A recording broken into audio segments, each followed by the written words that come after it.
Hello दोस्तों, स्वागत है आपका नाउ टू नेक्स्ट चैनल में एक नए वीडियो के साथ। आज हम लोग चर्चा करेंगे कॉस्मोफिजिक्स में जो अब तक के लेसन्स हुए हैं उन पर एक क्विज की। ये एमसीक्यू होंगे, इसमें कॉन्सेप्ट है, आप समझने की कोशिश करिए और उसको सॉल्व करिए। ठीक है, ओके। तो जैसे ये रहा आपका पहला सवाल, फर्स्ट क्वेश्चन कि in which theory gravitational repulsion is major concept of expanding of universe. Repeat कर रहा हूं, in which theory gravitational repulsion is major concept of expanding of universe. A theory of big bang, b inflationary theory, c cyclic theory या d steady state theory.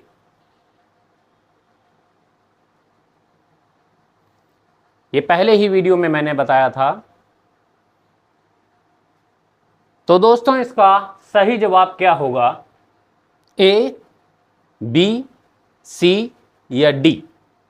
तो इसका सही जवाब है inflationary theory, जो कि एलन गुथ सर ने दी थी, वो सही जवाब है। ठीक है, उन्होंने ही डार्क मैटर की चर्चा की थी, डार्क एनर्जी के बारे में बताया था और ये बताया था कि बिग बैंग के साथ में ही ग्रेविटेशनल रिपल्शन के बाद यूनिवर्स सडनली एक्सपैंड हो गया था कई बिलियन गुना। चलिए नेक्स्ट क्वेश्चन कि evidence that much of the mass of the universe consist of dark energy has come from? Option A, measuring the density of matter is the solar system, determining the distance to the coma cluster, determining the distance to quasars या D observing extremely distant supernova. तो मित्रों, students, इसका सही जवाब ए, B, सी, D में से क्या होगा? ऑप्शन चूज करिए। कोशिश करिए कि हमें जो इस तरीके के क्वेश्चन एमसीक्यू मिलते हैं जिनमें असर्शन और रीजन नहीं होता है या मैच मेकिंग नहीं होता है, उसमें आप 20 से 25 सेकंड का समय लीजिए। ठीक है, तो इसका सही जवाब क्या है? इसका सही जवाब है D, observing extremely distant supernova. ठीक, अगर किसी को नहीं समझ में आ रहा है तो वो कमेंट करके भी पूछ सकता है। प्लीज़ चैनल को लाइक, शेयर और सब्सक्राइब करिए ताकि मैं आपको और अच्छे से अच्छे समझा सकूं। Thank you. कंटिन्यू कर दें। थर्ड क्वेश्चन है, the rate of expansion of the universe is.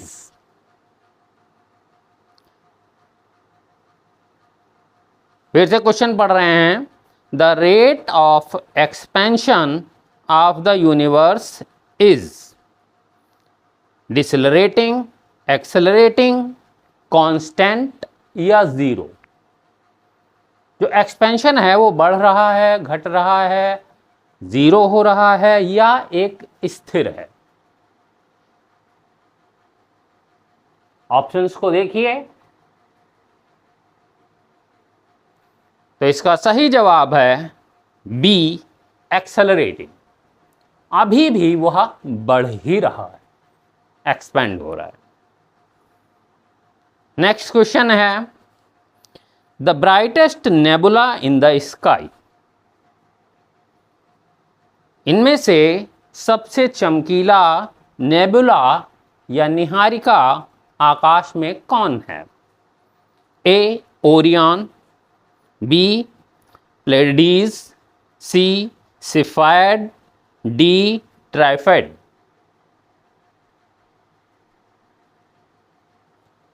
देखिए नेबुला उस निहारिका या उस पार्ट को बोलते हैं स्पेस में जहां ऊल्ट क्लाउड या प्रोटो स्टार फॉर्म होना शुरू होते हैं, इसलिए उनमें हल्की हल्की चमक या धुंधलापन होता है, कंडेंसेशन होता है ऊल्ट क्लाउड्स का, प्रोटोस्टार्म फॉर्म होना शुरू होते हैं इनिशियल फेज पर।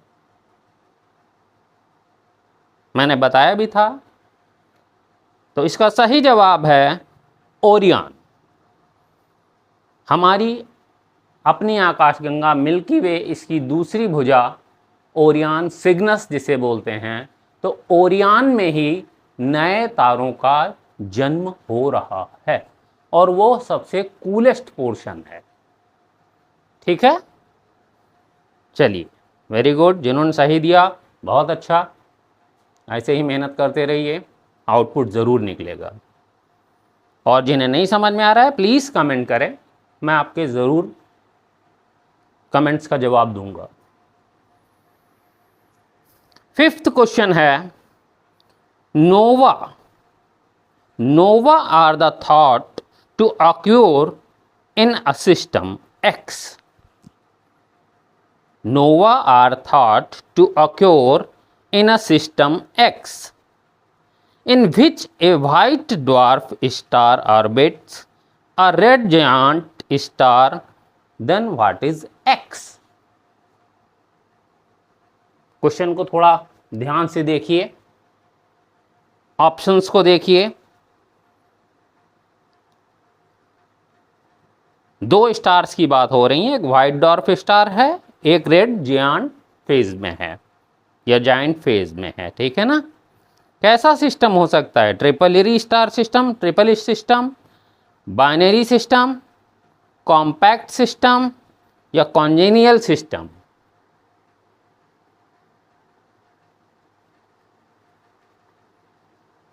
ऐसा बाइनरी स्टार सिस्टम में होता है जहां पर दो स्टार एक दूसरे या एक पर्टिकुलर मास की ग्रेविटेशनल फील्ड में एक दूसरे के चारों ओर घूमते हैं, तो ऐसा बाइनरी सिस्टम में होता है। ठीक है, जिन्होंने सही जवाब दिया बहुत अच्छे। क्वेश्चन नंबर 6 को देखिए, लिखा है हु या whose man made object present current in interstellar space. जो मैन मेड ऑब्जेक्ट है वो ऑलरेडी इंटरस्टेलर स्पेस में अवेलेबल है। पहला वाइजर 1, दूसरा वाइजर 2, तीसरा बोथ, चौथा या डी नन ऑफ एबव, इनमें से कोई नहीं।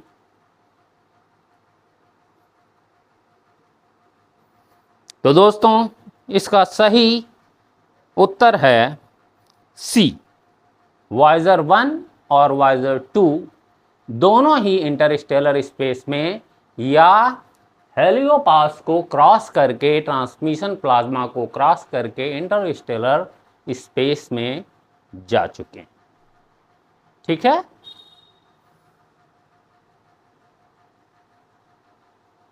नेक्स्ट क्वेश्चन है, most of the hydrogen of the universe was produced in stars, in quasars.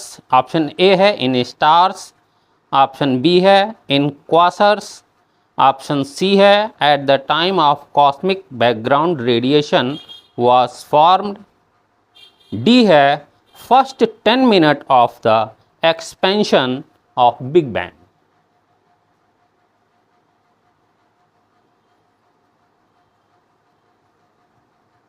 देखिए यहाँ पर एक वर्ड आता है क्वासर्स, शायद कुछ बच्चे नहीं जानते हों या कुछ स्टूडेंट्स नहीं जानते हों। तो क्वासर्स किसी गैलेक्सी के जो सेंट्रल में ब्लैक होल होता है, उस ब्लैक होल के इवेंट होराइजन के पास में ही एक बहुत बड़ा रेडियो एक्टिव सोर्स होता है। ये बहुत अजीब सी संरचना होती है, ब्लैक होल के पास में लाइट से इसको पिक नहीं किया जा सकता है। तो इसको इन इवेंट होराइजन के पास में ये रेडियो एक्टिव का एक बहुत बड़ा, जो रेडियो एक्टिव वेव्स हैं वहाँ का बहुत बड़ा एक सोर्स है। तो इसका ऑप्शन क्या, आंसर क्या होगा? In stars, in quasars, at the time the cosmic background radiation was formed, first 10 minutes of the expansion of Big Bang। तो मित्रों इसका सही जवाब है D, the first 10 minute of the expansion of big bang. सबसे ज़्यादा hydrogen space में उसी समय प्रोड्यूस हुई थी। वेरी गुड, जिन्होंने सही दिया बहुत अच्छे, बाकी लोग थोड़ा सा मेहनत करिए। नेक्स्ट क्वेश्चन है, x ray and UV rays या ultraviolet rays produced by the region of sun. Option a core, option b photosphere, option c chromosphere या option d corona.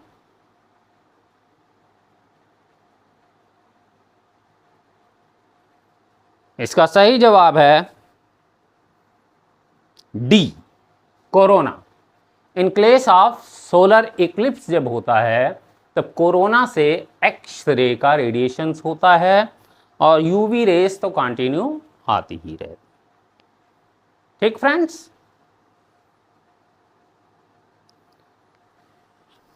Question number 9 है कि heliopause is situated between, Heliopause is situated between Mars and Jupiter, B after Neptune, C after Pluto या D heliosphere and interstellar space।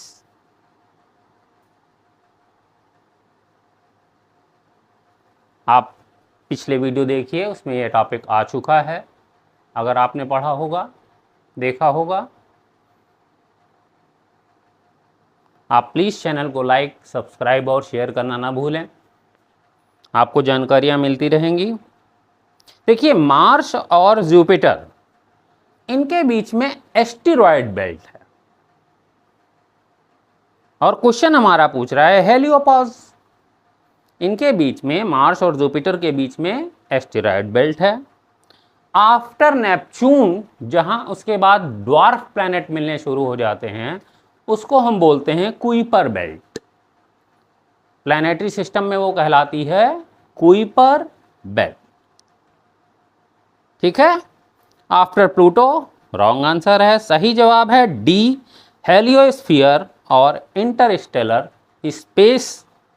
इनके बीच की जो heliosphere की last सीमा होती है, जहां हमारे सन का एक्सेलरेशन या फोर्स जो है वो लगभग नगण्य हो जाता है और उसी जगह से हम कहते हैं ट्रांसमिशन फेज, प्लाज्मा स्टेज आ जाती है और इंटरस्टेलर स्पेस आगे मिलता है।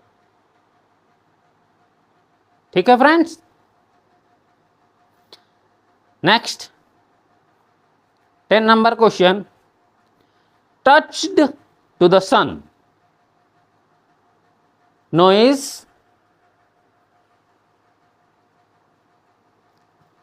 Parker solar probe, Aditya L1, both, none of these।